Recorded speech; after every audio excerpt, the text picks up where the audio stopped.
Today we're showing you a 2013 Kubota M6060 tractor. The four-wheel drive open operator station tractor. Has just under 1,200 hours or 1,300 hours, right in that range. The tractor is the M6060, is rated at 63 horsepower.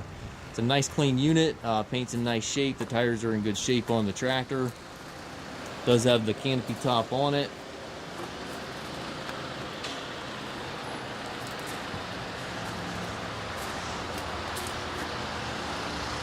Eight-speed transmission, does have the hydraulic shuttle, which allows you to change direction without clutching. Stabilizer bars on both sides, drawbar and top link are both with the machine. Has dual remotes back here. And again, the canopy top goes right with the machine. It's a nice tractor. Engine will regen, it does not require DEF. We do take trades. We also offer financing for qualified customers. We also can arrange delivery here within the U.S.